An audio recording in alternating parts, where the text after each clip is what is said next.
ચરણ ગંધ તે તામસના અગહર્યા પરતાપ પદરજ ગંધ. વલ્લભાખ્યાનમાં કહ્યું ને કે મહાપ્રભુજી બંગાળ તરફ પધાર્યા હતા અને ત્યાં પોતાના ચરણ કમલને મહાપ્રભુજી એક શિલા ઉપર ઘસ્યું અને ઘસતાની સાથે એમાંથી એવી સુગંધ નીકળી કે વનમાં જેટલાય તામસ જીવો હતા બધાના ઉદ્ધાર થઈ ગયા, કેવળ ગંધ માત્ર.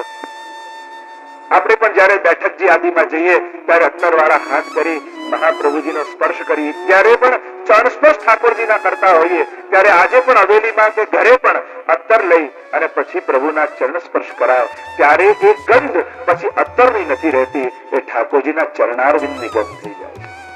અને ગંધ માત્રથી પ્રભુ ભક્તિનું દાન કરે છે. બીજું છે ચરણોદક. બેઠકજી આદિમાં જઈએ ત્યારે મહાપ્રભુજીના પાદુકાજીને કેસર સ્નાન આપણે કરાવતા હોઈએ, ચોતરાજીને કેસર સ્નાન કરાવવું અને એનું જલ એ ચરણોદક કહેવાય. અચ્યુતદાસની વાર્તામાં આવે ને કે મહાપ્રભુજીએ પોતાના ચરણનું જલ આપ્યું અને જ્યાં નેત્રોમાં લગાડ્યું, સમગ્ર વ્રજમાં ઠાકોરજીની પ્રગટ લીલાના દર્શન એમને થવા લાગ્યા. એવું સામર્થ્ય મહાપ્રભુજીના ચરણારવિંદના જલનું છે. અને એટલે જલ આપણે ગ્રહણ કરીએ ને નેત્રોમાં સ્પર્શ કરાવ્યું. ગુસાઈજીની વાર્તામાં આવે છે જ્યારે ગુસાઈજી પરદેશ કરવા પધારેલા અને આપના ચરણારવિંદ થોડા મ્લાન થયેલા અને એ ચરણ ઉપર જલ ઢોળ્યું અને એનો રેલો વહેતો વહેતો બાજુમાં એક સર્પ હતો, એ દરમાં રહેતો હતો અને એ દરમાં જલ ગયું. એ સર્પ કોણ હતો? તો એક ભાઈ હતો, એની બહેનને મારીને બધું ધન એને લઈ લીધેલું એટલે સર્પ બનેલો. પણ જ્યાં ગુસાઈજીના ચરણારવિંદનું જલનો સ્પર્શ થયો ત્યાં જ એનો ઉદ્ધાર થઈ ગયો. તો ચરણોદક. ત્રીજું છે ચરણ રજ. શ્રી મહાપ્રભુજીના ચરણોની રજ જો મળી, તીર્થ સકલ સનાથ કીધા ચરણ રેણુ સમાન. મહાપ્રભુજીના ચરણોની રજ જ્યાં જ્યાં પડી, સ્વયં ઠાકોરજીની ચરણની રજ એકવાર મુક્તિ આપી આવી ભગવાન પાસે ને કહેવા લાગી કે પ્રભુ, હું તો બધાની મુક્તિ કરાવતી ફરું છું, પણ મારી મુક્તિ ક્યારે થાય? મુક્તિ કહે ગોપાલ સો, મેરી મુક્તિ બતાય. પ્રભુ પાસે આવીને કહે કે મારી મુક્તિ ક્યારે? મુક્તિ કહે ગોપાલ સો, મેરી મુક્તિ બતાય. ઠાકોરજી કહ્યું કે જ્યાં હું ખુલ્લા ચરણારવિંદે ફર્યો એ રજની ભૂમિ, એ વ્રજની ભૂમિ, તો પ્રભુએ કહ્યું વ્રજ રજ ઉડી મસ્તક લગે તો મુક્તિ મુક્ત હે જાય. ક્યારે મુક્તિ? મારા ચરણોની રજ જ્યાં બ્રજમાં છે અને બ્રજની રજ તારા મસ્તક પર લાગે તો મુક્તિ, તને પણ મુક્તિ કરવાનું સામર્થ્ય રજમાં છે. તો પ્રભુના ચરણારવિંદની રજ, વ્રજમાં રજનું મહત્વ બહુ જ છે. અને ત્રણેય જગ્યાએ ગિરિરાજજીમાં, બ્રજ પ્રદેશમાં અને યમુનાજીમાં પણ. અને એટલે તો યમુનાષ્ટકમાં મહાપ્રભુજી કહે છે ને, સ્ફુરત અમંદ રેણુ ઉત્કટા. યમુનાજીમાં કેવલ જલ જ નથી, પણ ઠાકોરજીની રજ જલ કરતા પણ અધિક છે અને એની મહત્તા છે. તો ચરણ રજ. અને ચોથું છે ચરણ સ્પર્શ. રોજ જે ઠાકોરજીના ચરણ સ્પર્શ કરે છે એના તો દુર્ભાગ્ય આત્મલે ટળી જાય. જેનું કપાળ રોજ ઠાકોરના ચરણારવિંદ પર ઝૂકતું હોય, પેલું કહેવાય કે રબર સ્ટેમ્પ હોય તો બધા અક્ષર ઊંધા દેખાય, આમ જુઓ ને સ્ટેમ્પમાં, પણ એને કાગળ પર મારો તો ઊંધા અક્ષર બધા જ સીધા થઈ જાય. એમ કપાળ પર દુર્ભાગ્યની જે ઊંધી રેખાઓ હોય ને, એ કપાળ ઠાકોરજીના ચરણમાં ઝૂકે તો બધાય દુર્ભાગ્યો મટીને સદભાગ્યમાં ફેરવાઈ જાય. ચરણ સ્પર્શ ખાસ બધાને કહીશ, જેના જેના ઘરે ઠાકોરજી બિરાજે છે એ બધા જ સંકલ્પ કરો કે રોજ ઠાકોરજીના ચરણ સ્પર્શ જરૂર કરશો. ખાસ ભાઈઓને કહીશ, બહેનો તો કરતા જ હોય છે. જ્યારે પણ અનુકૂળતા આવે, તમે દુકાને વહેલા જાઓ છો, જોબ પર વહેલા જાઓ છો, સેવા પછી થાય છે તો દંડવત કરીને જાઓ. રવિવારે રજા હોય તો એટલો આગ્રહ રાખો કે ઠાકોરજીના ચરણ સ્પર્શ જરૂર કરો, તમારા દુર્ભાગ્યો બધા જ ટળી જશે. જે ચરણને પકડે, આપણે ત્યાં ઠાકોરજીને જ્યારે પણ જગાડીએ, પઢાડીએ, ચરણારવિંદની સેવા એ સર્વોપરી સેવા કરી છે. શ્રી મહાપ્રભુજીના પાદુકાની સેવામાં મહાપ્રભુજી પધરાવી દેતા. શ્યામદાસ સુથારને કેવી આસક્તિ થયેલી, એને સ્વયં મહાપ્રભુજીને જોયા વગર ચાલે નહીં, તો મહાપ્રભુજીએ પાદુકાજી સિદ્ધ કરાવ્યા અને એમને સેવામાં પધરાવી દીધા. આજે શ્રીનાથજીના સાનિધ્યમાં પાદુકાજી બિરાજે. તો પાદ સેવન ભક્તિ, ચરણારવિંદનો આશ્રય. સ્વયં મંગલાચરણમાં આપણે કહીએ છીએ, ચિંતા સંતાન હંતારો યત પાદાંબુજ રેણવઃ.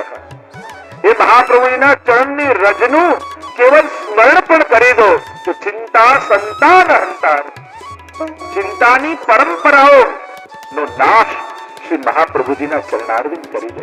વિચાર કરો, એક એવી કથા આવતી પંચતંત્ર આદિમાં કે એક બકરીનું બચ્ચું જંગલમાં એકલું રહી ગયું અને આખું ટોળું જતું રહ્યું ગામ. હવે એકલું રહી ગયું, રાત પડી ગઈ અને બીક લાગી એને કે હમણાં કોઈ સિંહ કે વરુ કે કંઈક આવશે મને મારી નાખશે. શું કરું? ગભરાયેલું ફરતું હતું. એટલામાં એક સિંહનો પંજો એને દેખાયો અને એને યુક્તિ સૂચી. સિંહના પંજાની પાસે બકરીનું બચ્ચું બેસી ગયું. રાત પડી એટલે વરુ આવ્યું અને વરુએ જોયું બકરીના બચ્ચાને કહ્યું કે હું તને ખાઈ જાઉં. બકરીના બચ્ચાએ કહ્યું ખાવું હોય તો ખાઈ જાઓ, પણ સિંહનો પંજો અહીંયા મને આપીને વનરાજ ગયા છે અને કહ્યું છે કે આને તું સાચવજે, તો મને ખાવું હોય તો ખાઈ જાઓ, તો પછી પંજાને સાચવવાની જવાબદારી તમારી. મને તો વનરાજ જવાબદારી સોંપીને ગયા છે, વનના જે રાજા છે. અને વરુ ગભરાયું કે આ બકરીનું બચ્ચું તો વનરાજનું, આ સિંહનું બહુ નિકટનું લાગે છે કે એને આ જવાબદારી સોંપીને ગયા છે. એટલે વરુએ કહ્યું હું તો પછી આવીશ. થોડી વાર થી એટલે રીછ આવી, હું તને ખાઈ જાઉં, ખાવું હોય તો ખાઈ જાઉં, પણ વનરાજ મને આ પંજો સાચવવાનું કહીને ગયા છે, હું તો એનો આશ્રય કરીને બેઠો છું અને પછી તમે સિંહ જોડે સમજી લેજો. બોલો રીછ કે આ સિંહ જોડે કોણ બગાડે, તો વનના રાજા છે. એટલામાં ચિત્તો આવ્યો કે તને ખાઈ જાઉં. બકરીએ કહ્યું ખાવું હોય તો ખાઈ જાઉં, પણ વનના રાજા મને આ પંજો સાચવવાનું કહી ગયા છે, પછી તમે એની જોડે સમજી લેજો. ચિત્તો કે અરે વનના રાજા સિંહ જોડે કોણ બગાડે, આગળ નીકળી ગયા. એટલામાં સિંહ પોતે આવ્યો અને સિંહે કહ્યું કે હું તને ખાઈ જાઉં. બકરીના બચ્ચાએ કહ્યું જો તમારા પંજાનો મેં આશ્રય કર્યો તોય હું બધાથી બચી ગઈ, હવે તમે મને મારી નાખશો. પૂજા સેવા એ અર્ચન છે. આપણે વિવિધ પ્રકારે પ્રભુનું અર્ચન કરીએ છીએ. આપણી જે સેવા છે યથા દેહે તથા દેવી. પૂજા અને સેવામાં સૌથી મોટો ફરક જ એ છે કે પૂજા વિધિ પ્રધાન છે, સેવા સ્નેહ પ્રધાન છે. પૂજામાં વિધિની મહત્તા, સેવામાં ભાવની પ્રેમની મહત્તા. સેવા રીત પ્રીત બ્રજજન કી, જનહિત જગ પ્રગટાઈ, પ્રગટ ભય માર્ગ રીત દિખાઈ. એ જ આપણી અર્ચન ભક્તિ છે, આપણી જે સેવા ક્રમ છે. રાગ ભોગ અને શૃંગાર દ્વારા પ્રભુના સુખનો વિચાર કરવો. જેટલી પણ કળાઓ છે, શોખ છે, એ બધા સેવાના માધ્યમથી પ્રગટ કરવા. શ્રી ગુસાઈજી પ્રભુ ચરણે એવો સુંદર માર્ગ પ્રસ્થાપિત કર્યો. અહીં તમારા મનને મારવાનું નથી, અહીંયા તો મનને વાળીને ઠાકોરજીમાં જોડી દેવાનું. તમારા જેટલા શોખ હોય, તમને ગાતા સારું આવડે છે એનો શોખ છે, પ્રભુના કીર્તન ગાઓ. તમને સારો પાક કલાનો શોખ છે, પ્રભુ માટે સામગ્રી બનાવો. તમને સુંદર ચિત્રકલાનો શોખ છે, પ્રભુની પીછવાઈઓ કરો, સાંજીઓ કરો. અહીંયા તો જેને શોખ છે એનો જ આ માર્ગ છે, નીરસતાનો માર્ગ નથી. વાર્તામાં આવે છે ને કે બે ભાઈઓ સેવા પધરાવવા માટે આવ્યા ગુસાઈજી પાસે. ગુસાઈજીએ મોટા ભાઈને પૂછ્યું કે તને શેનો શોખ છે? પેલો કે મને તો કસાનો શોખ નથી, મારે તો ઠાકોરજીની સેવા કરવી છે. બીજા ભાઈને પૂછ્યું કે તને શેનો શોખ છે? કે મને તો સંગીતનો, પાકનો, ચિત્રનો બધા જ શોખો છે. ત્યારે ગુસાઈજીએ કહ્યું કે આ નાનાને સેવા પધરાવીશ, મોટાને નહીં પધરાવ. પેલો કે કેમ? ગુસાઈજીએ કહ્યું કે આ મોટો તો પોતે દુઃખી થશે ને ઠાકોરજીને દુઃખી કરશે. એને કશો શોખ જ નથી તો પ્રભુને લાડ કઈ રીતે લડાવશે? અહીંયા અર્ચન, વિવિધ પ્રકારે સેવા. મહાપ્રભુજી આજ્ઞા કરે સર્વદા સર્વભાવેન ભજનીયો વ્રજાધિપ સસ્યાયમેવ ધર્મો હિ નાન્યક્વાપી કદાચન. સેવા ભાગ્યશાળીને મળે છે.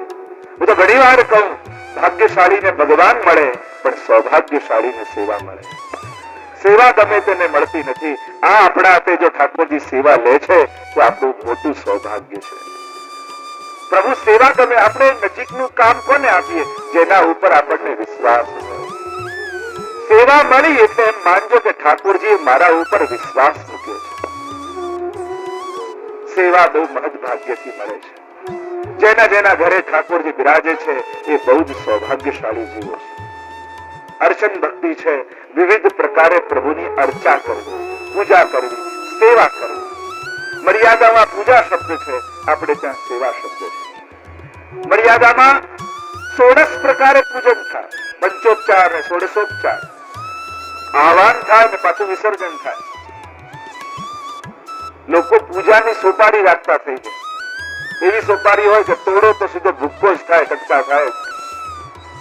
એટલે કે ગમે તે વસ્તુ ઠાકોરજીને ધરી દેવામાં આવે પૂજામાં. નાડા ચડી મૂકીને કહીએ વસ્ત્રમ સમર્પયામિ. પ્રભુ કે આ નાડા ચડી તું પહેરીને જો તો ખબર પડે, મને આપે. અને સેવામાં ઉત્તમમાં ઉત્તમ વસ્તુ, શ્રેષ્ઠમાં શ્રેષ્ઠ વસ્તુ ઠાકોરજીમાં અંગીકાર કરાવાય. તમારી જેટલી કક્ષા છે એ કક્ષામાં શ્રેષ્ઠમાં શ્રેષ્ઠ, ઉત્તમમાં ઉત્તમ વસ્તુ પ્રભુને ધરી. પ્રભુમાં ક્યારે પણ હીન વસ્તુનો ઉપયોગ નહીં કરો. જે વસ્તુ નકામી હોય એમ થાય કે આવા કઈ કામમાં નહીં આવે, લાવો ને હવેલીમાં પધરાઈ આવો.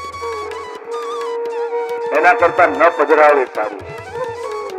જેને જે વસ્તુમાં પણ તમને હીન ભાવ આવતો હોય એ વસ્તુ ક્યારે પણ ઠાકોરજીમાં પ્રયુક્ત નહીં કરે. હા, તમારું સામર્થ્ય જ ના હોય તો ઠાકોરજી કે હું તો પદ્મનાભદાસજીના છોલે પણ 56 ભોગ માનીને આરોપું, કારણ કે એનું સામર્થ્ય જ એટલું હતું. પણ જે વધારાનું હોય, હીન હોય, બિનઉપયોગી હોય એવું વસ્તુ ઠાકોરજીને ધરવી એ સેવાનો દોષ છે. એવી વસ્તુનો ઠાકોરજીમાં ઉપયોગ નહીં કરો. અને એને આપણે તો જે વધેલું હોય ઠાકોરજીને ધરી આદત પડી. કલાક બચે છે દિવસમાં, વધે છે, લાવને સેવા પધરાવી લો. વધેલો કલાક જ ઠાકોરજીને ધરી.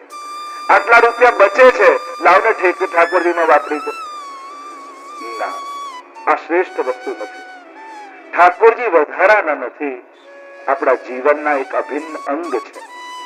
ઉત્તમ વસ્તુના પ્રભુ ભોગતા છે. પેલું એક ગુલાબ વાર્તા સાહિત્યમાં આવે છે ને, એવું સુંદર લાગ્યું. કહ્યું કે ઠાકોરજીને લાયક છે.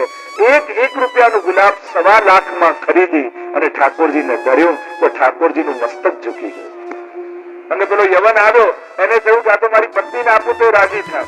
અને બોલી લાગી, પેલો કે 1 રૂપિયા કે 2 રૂપિયા કરતા કરતા 1.25 લાખ રૂપિયામાં પેલા વૈષ્ણવે ગુલાબ ખરીદ્યું, કારણ કે ઠાકોરજીને લાયક હતો.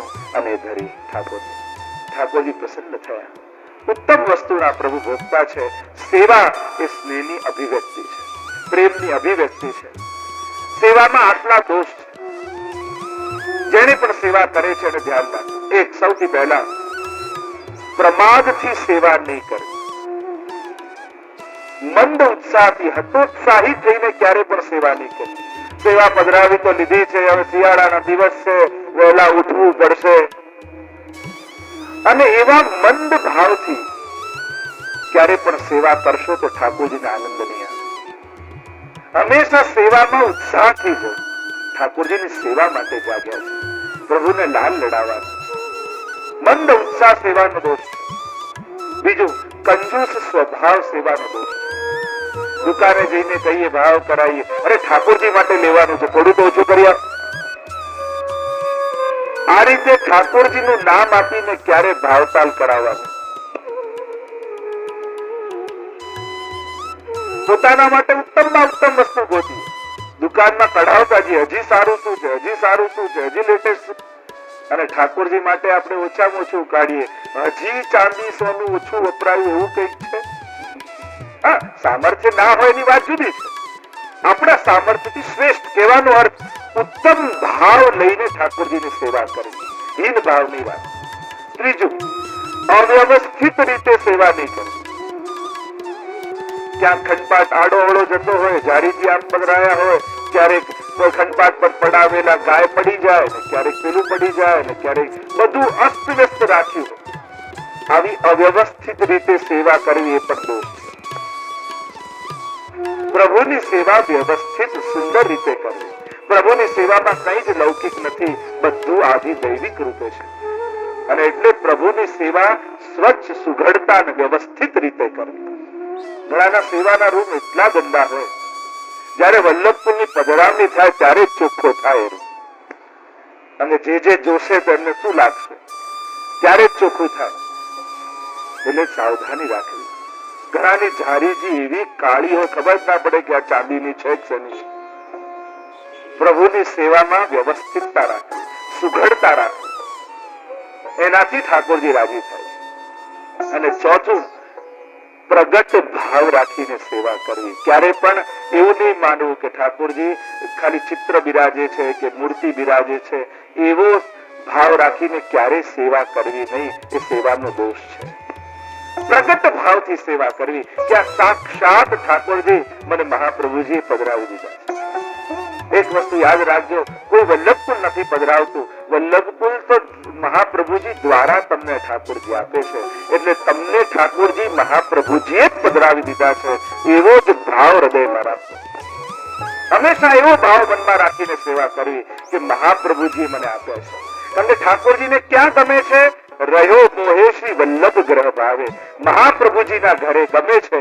અને જેના ઘરે મહાપ્રભુજીની આજ્ઞાથી સેવા થાય છે એના ઘર એ એનું ઘર નથી, પણ મહાપ્રભુજીનું ઘર માની અને ઠાકોરજી એના ઘરે બિરાજતા હોય છે. અને એટલે પ્રભુને ત્યાં રહેવું ગમતું હોય છે. તો આ ચાર વસ્તુ યાદ રાખવી સેવા. તો અર્ચન ભક્તિ એ પણ ભક્તિ છે. ઋતુ અનુસાર, સમય અનુસાર પ્રભુને લાલ લડાવવા, જે મહાપ્રભુજી આપણને શીખવાડ્યું. કૃષ્ણ સેવા સદા કાર્ય માનસી પરામતા. અને સેવાથી શું થશે? તો કે તથા સંસાર દુઃખસ્ય નિવૃત્તિ બ્રહ્મ બોધન. સંસારના સર્વે દુઃખો સમાપ્ત થઈ જશે અને બ્રહ્મનું બોધન થશે. આ છે અર્ચન ભક્તિ. અને નવદા ભક્તિને ગણાવતા પ્રહલાદજી કહે, ચરણ સ્પર્શ ને દંડોત પ્રણામ આપણે જે કરીએ એ વંદન ભક્તિ છે. તમે દંડવત કરો છો ને એ પણ ભક્તિ છે. દંડવત કરવાના પણ એક પ્રકાર છે. આપણે ત્યાં ચરણ સ્પર્શ કરવાના પણ એક પ્રકાર છે. આપણે ત્યાં ગુરુદેવને કે ઠાકોરજીને જયારે પણ ચરણ સ્પર્શ કરીએ તો ડાબો, જમણો અને ડાબો આ રીતે ચરણ સ્પર્શ થાય. જમણો હાથ આમ રાખી, ડાબો હાથ ખૂણી પર રાખી, અને પછી જેમ કૃપા ગ્રહણ કરતા હોય એ રીતે આમ હાથ રાખી, ડાબો, જમણો ને ડાબો આમ ચરણ સ્પર્શ કરી પછી આંખે લગાડી અને દંડવત કરવામાં આવે. આ ચરણ સ્પર્શ દંડવત નો પ્રકાર. દંડવત પ્રણામ આપણે ત્યાં બોલવાનો ક્રમ પણ એ છે. ખાલી દંડવત પણ ન કહેવાય. દંડવત એટલે તો લાકડીની જેમ એમ થાય. દંડવત લાકડીની જેમ, પણ ખાલી દંડવત ન કહેવાય. દંડવત પ્રણામ એમ બોલવું જોઈએ. સાષ્ટાંગ દંડવત પ્રણામ કહી બે રીતે દંડવત પ્રણામ થાય. એક અષ્ટાંગ અને બીજું પંચાંગ. ભાઈઓ સાષ્ટાંગ કરે, 8 અંગ જેમાં ઝૂકે, આખા સુઈને બે હાથ જોડી જે પ્રણામ થાય એ સાષ્ટાંગ. અષ્ટાંગ અને એક ઘૂંટણ નીચે ઝુકાવી બીજો ઘૂંટણ ઉપર રાખી અને પછી જે નમવામાં આવે એ પંચાંગ પ્રણામ છે. આમ બે રીતે પ્રણામ થતા હોય છે. સંસ્કૃતમાં પણ ડાબો, જમણો, ડાબો એનો ભાવ એ છે કે પ્રભુનું વામ અંગ એ પુષ્ટિ અંગ છે. એટલે કે દરેક દૈવી જીવો પેલા નિત્ય લીલાના જીવો છે. એટલે કે પુષ્ટિમાં હતા એટલે પહેલા ડાબુ ચરણ. પણ કોઈક દોષને કારણે આ સંસારમાં ભૂતલ પર મર્યાદામાં આવ્યા એટલે જમણું ચરણ. પણ મહાપ્રભુજીએ કૃપા કરી બ્રહ્મ સંબંધ આપી અને પુનઃ આપણો પુષ્ટિમાં અંગીકાર કર્યો એટલે પાછું ડાબુ ચરણ. આમ ડાબુ, જમણો ને ડાબુ આ રીતે ચરણ સ્પર્શ કરાય.